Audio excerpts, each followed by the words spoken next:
I can't believe January's already over and we've just started February, but I'm going to go over what my year goals and what my sort of like goals for this year are, how they've already changed, and what I read in January. So I started off this year with the goal of reading a non-fiction book, a classic book, and then a philosophy book each month. I'm also planning to read the Bible this year, but I probably won't really give updates on that. I might say what books I've got for that. I've never read the Bible before. I'm not religious, but I think especially with the current world climate, and especially in America, it feels important to actually know what this book actually says that they keep saying they're working from, even though we know it's not. And I have always had an interest in religion. I went to university to study philosophy, but my love of that came from doing religious studies and like sort of philosophy of religion at secondary school.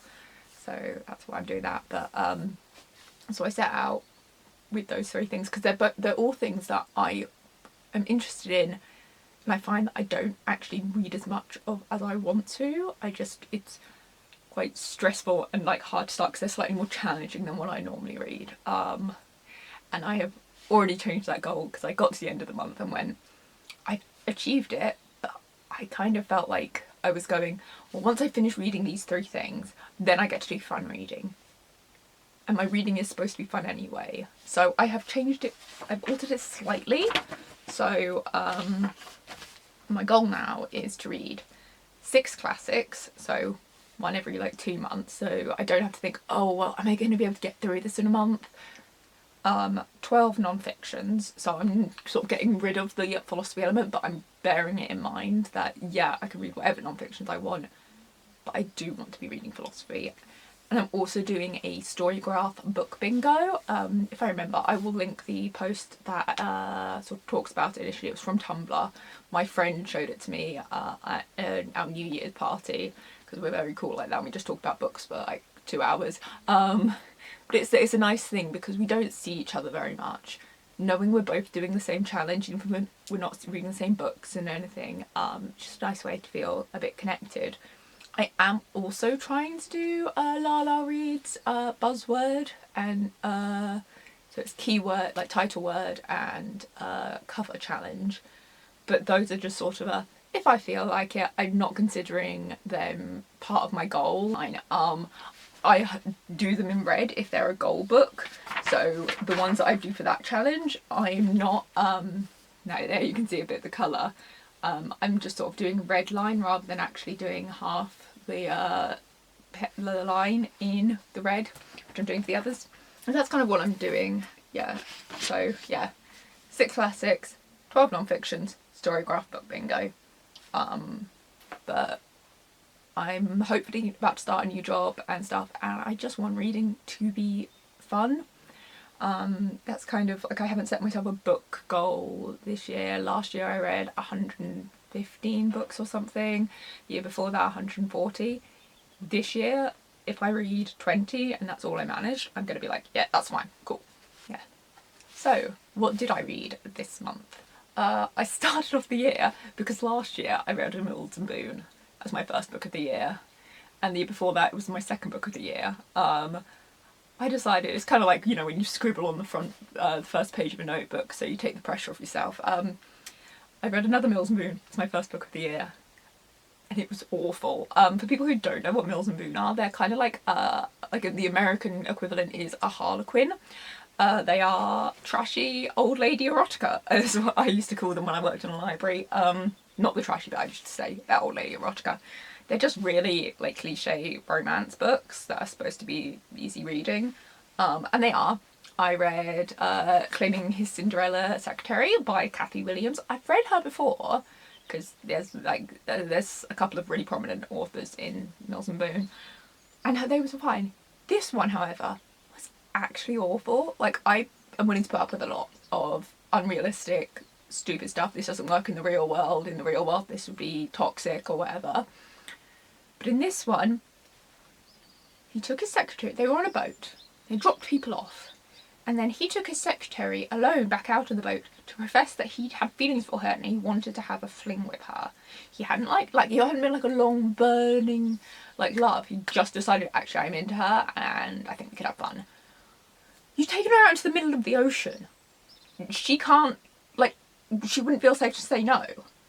And obviously she said yes and she's really into it because it's a Mills and Boon. All I could scream was, no, no, no, that just, no. It was so far beyond that I was like, no. Beyond the belief and the rest. And they never addressed the fact that that's a bit scary. Also, it's a giant yacht. It is a queen-size bed in the bedrooms type of yacht. You can't have that by yourself. You can't manage that by yourself. And they say they're just them two on the boat, that they don't have any staff or anything. That's not how boats work.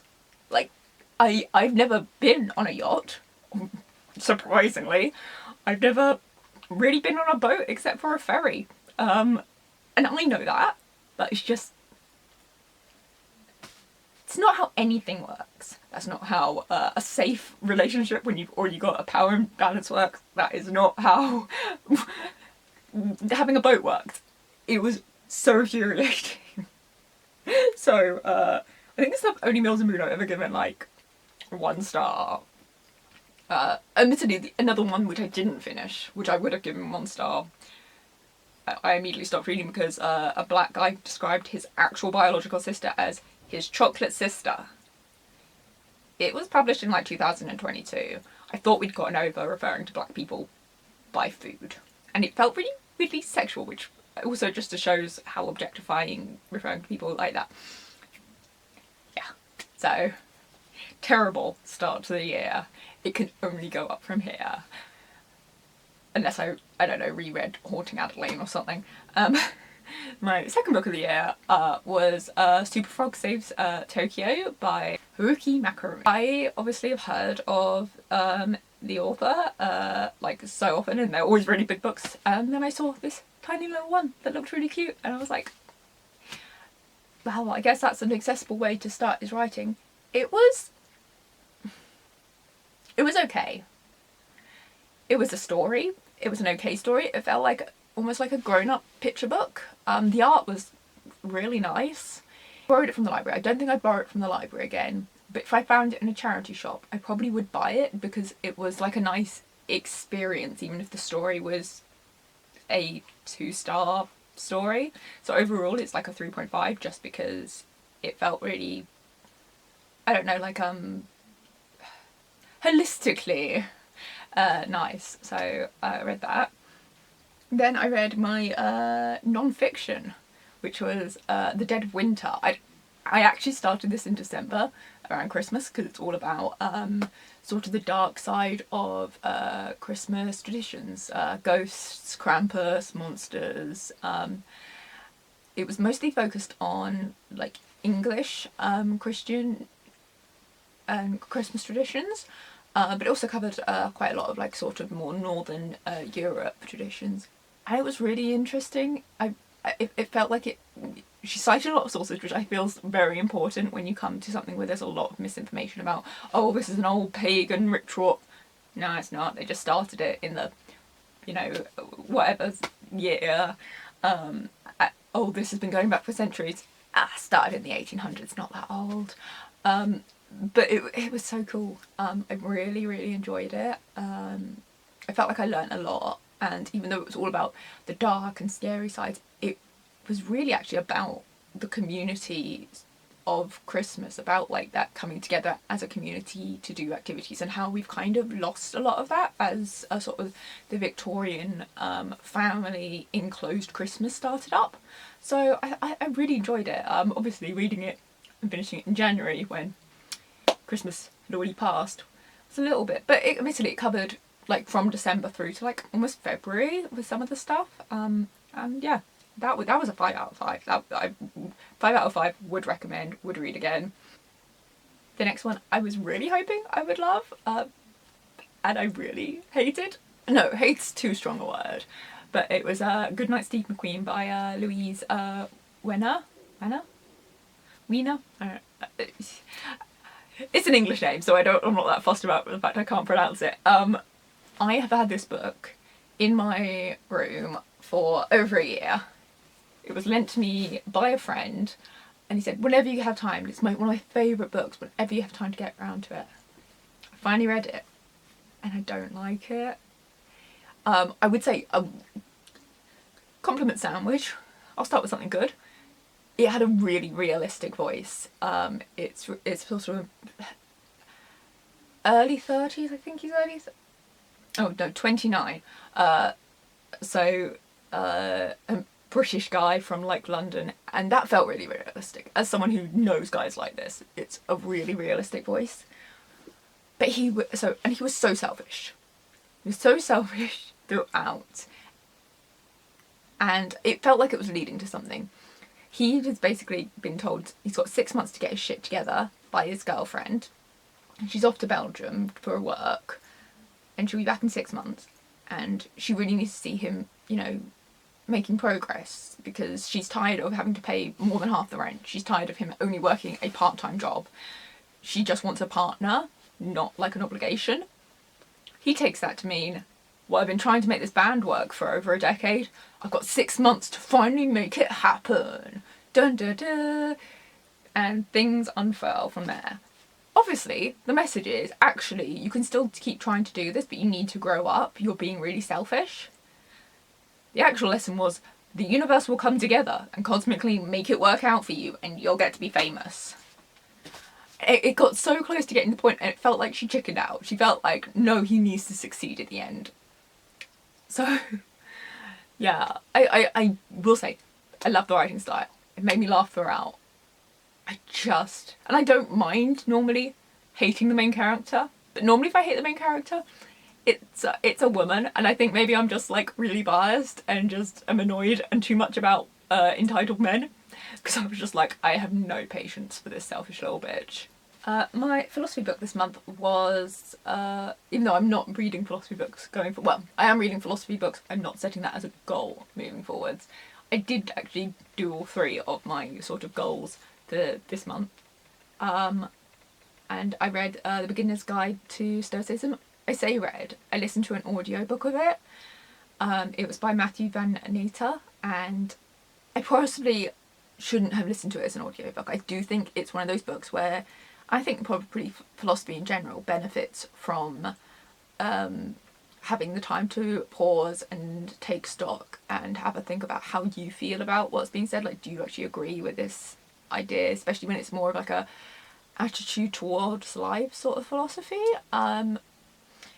It did feel a little bit more like it was a self-help book than a actual philosophy book. I don't know if that's just because I'm used to reading sort of older philosophical writers or reading more academic stuff, but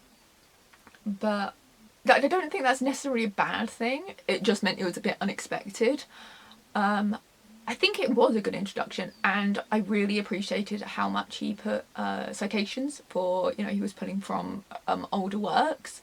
He did give quite a good history of where it came from, why we have the writing where we do, and gave a lot of opportunity for, if you do think this holds value, if you are wanting to pursue further reading, more academic texts, but also some community stuff for it. So I think as an overview it was mid. It didn't go enough into like how this is actually like works within a society. Like most philosophies are kind of idea that everyone should be able to apply this and it would make the world a better place, and it felt like it was just covering the very personalised elements of it. But I would say if Stoicism has ever been something that sounds interesting to you, it is worth a read or listen to. Stoicism, for those who don't know, is, well, just listen to a book about it and I'm like, how do I describe this? It's basically saying you have very little control in the outside world, and you've got to accept that. Accepting all that stuff, that all you can control is your thoughts, your actions. Like, you can't even control your body, because you could get ill tomorrow and you wouldn't have any control over that, but you can about how you go approach this, what your attitudes and all these things. And I think in terms of sort of like, I can kin it in a sort of self-help way to sort of mindfulness, and also some Buddhist practices of just letting things go, accepting nothing lasts forever, and that you don't find happiness by trying to cling to it. But yeah, that was my philosophy book. 'Twas the Night Before Christmas. Oh, sorry. 'Twas the Night Shift Before Christmas by Adam Kay. He wrote This Is Going to Hurt. This was a gift from my friend. I got it last year and I finally got around to reading it. Again, should have read around Christmas. Did not read around Christmas. I don't really get the appeal. It was okay. It was really short. I did pretty much read it in one sitting. And it was interesting to have an insight into just quite how tiring it is, both on the person but also the family, being an NHS worker. But I don't know if it just wasn't my sort of book, but I didn't really love it. It was probably like a 3-star. I always think it's interesting to see the other side of things. As someone who lives in the UK, gets benefits from the NHS, but also is sometimes quite critical of the NHS, being like, I can't believe it's taking this long to do this thing. I feel like when being dismissed, seeing the behind the scenes is interesting, but it wasn't really about behind the scenes. It was just a small overview of the 6 Christmases he worked for the NHS before he quit being a doctor. Yeah, it was good. I probably wouldn't have bothered reading it, except for the fact it was Lala Reed's buzzword was before or after for January. So before, I only had I have a catalogue of all my books on a little Excel spreadsheet, which probably isn't the best format for it, but whatever. And I only had like 2 titles that had the word before or after in them. That and a third in a series where I also no longer have the first one because I lent it to a boyfriend who I then broke up with. So, the tragedies. I'm like, oh no, are you sad about ending the relationship?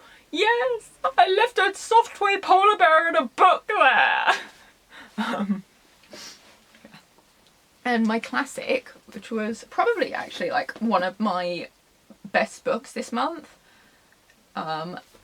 was Gothic Short Stories.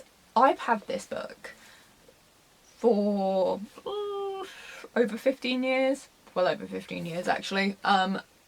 We had like a whole set of these things, and I kind of assumed they were kids' books because they were bought for us when we were kids. So I'm like, well over 15 years.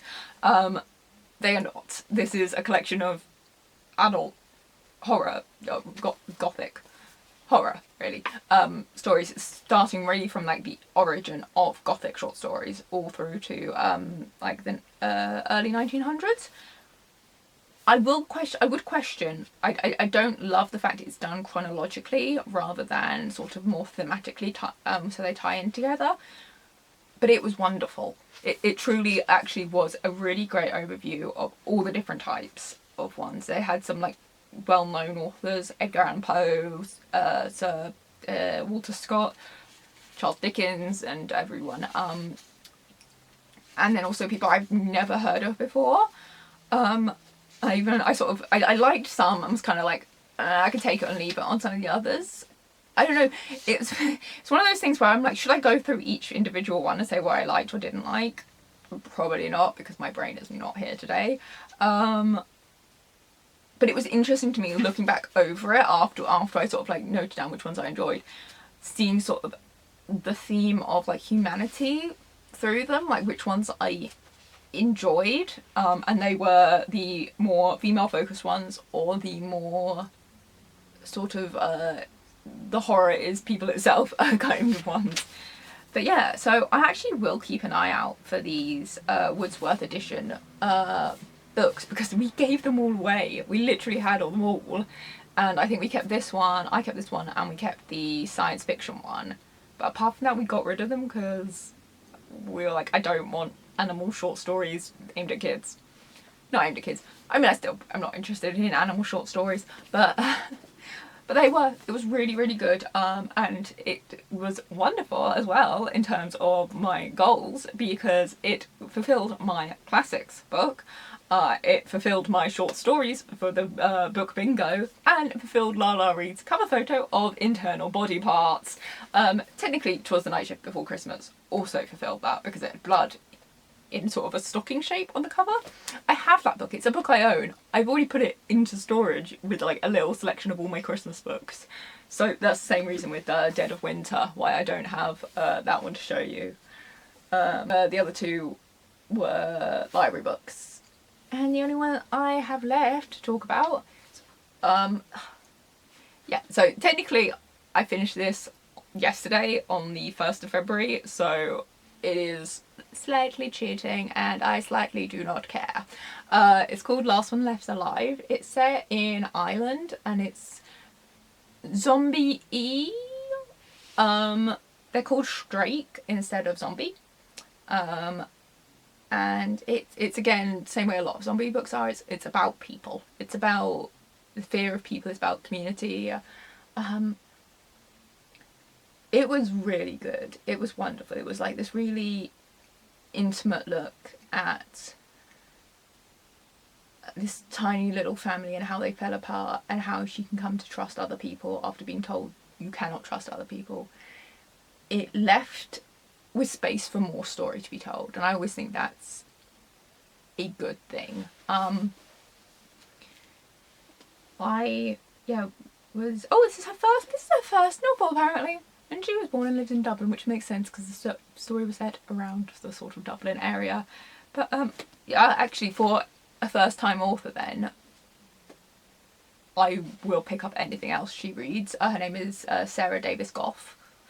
Yeah, I'm glad I read that one. It was one of the few books that didn't fulfill some sort of goal.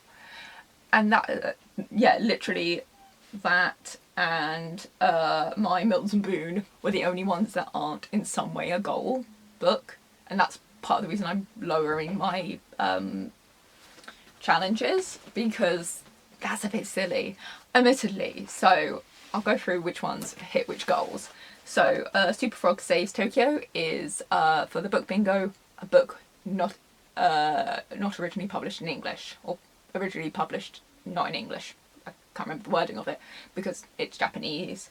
Dead of Winter was my non-fiction, and it's also a micro history book.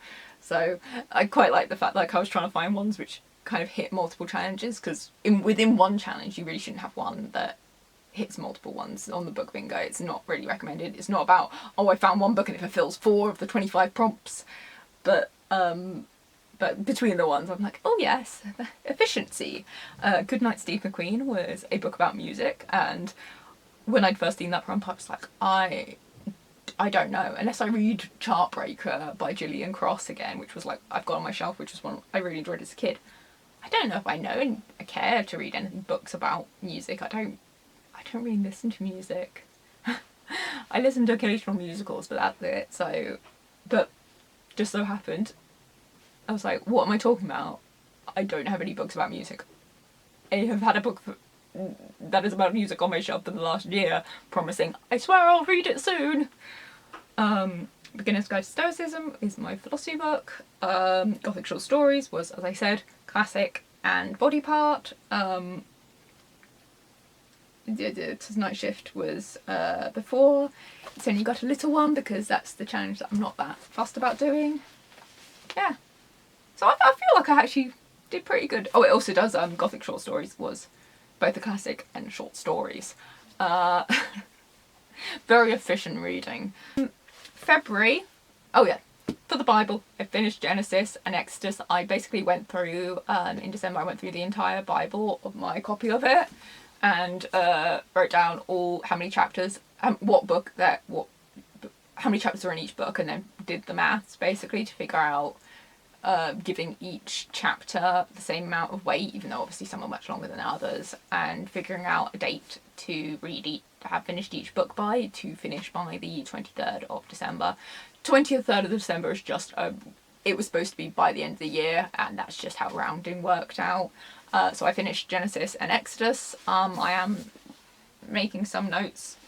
Lots and lots of blue. Blue is rules. There's so many rules. So this month I've got to read Leviticus, Numbers and Deuteronomy, and the keyword challenge is a silhouette book and a keyboard book. I also have all this empty space for any book I read. I'm going to put what challenge it means, because now they're kind of loosey-goosey. I don't have a set day that I need to, each month I have to, and that's partly because I collect things that interest me, even though I'm like, do I really have time to read the encyclopedia? Or I mean, I would never have time. I don't think that's a book you just sort of sit down and read, but I have like the Encyclopedia of Language, the Encyclopedia of Mythology, etc, etc, etc. But I think even taking those out, even taking the reference books out, it's still maybe 45% have been read.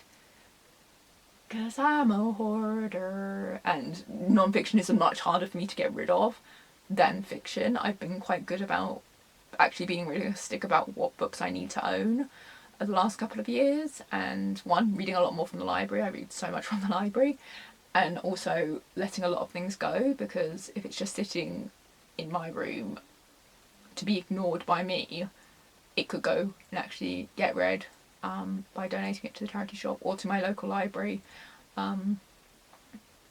But getting rid of non-fiction is so much harder, because I'm like, this is so much information, this is knowledge about the world, and I'm just gonna let it go and I'll just never know this thing about the world. I mean, I'm still not gonna know the thing about the world if I don't read it. So how many books did you read this month? What's your favourite one? I think I would say my favourite one was Dead of Winter. The Dead of Winter. Yeah, so I've got a whiteboard where I wrote them so I could be all professional until I then set up my camera over here. So still not, talking to the camera, but just looking at them over. Yeah, The Dead of Winter is the one book I would actually go, you've got to read this. You've got to read this. Everything else, I'm like, yeah, it was fun. I enjoyed it, but I'm not necessarily going to go out and recommend it to all my friends unless they bring up a topic that I'm like, you like this topic. I have read this book on around this topic or with that genre. That's the only one I'll be like, I know it's not your thing. I know you do not like spooky, scary skeletons. Please read Dead of Winter. It was a gift. I didn't even pick that one out myself. So maybe I just have terrible taste. Maybe that's why I haven't read all my non-fictions, was because I picked them out for myself, and what I pick for non-fiction is awful. Admittedly, that actually might be true, because the same people who got me that one also got me this, which looks absolutely amazing. If it focuses, can it focus?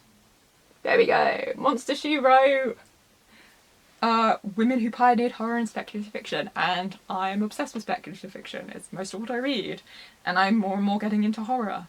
So I feel like first I'm gonna actually read Frankenstein, because I haven't read Frankenstein even though I own 4 copies of it, because I keep forgetting I own it and seeing it in charity shops and going, oh, Frankenstein! But then I want to read this.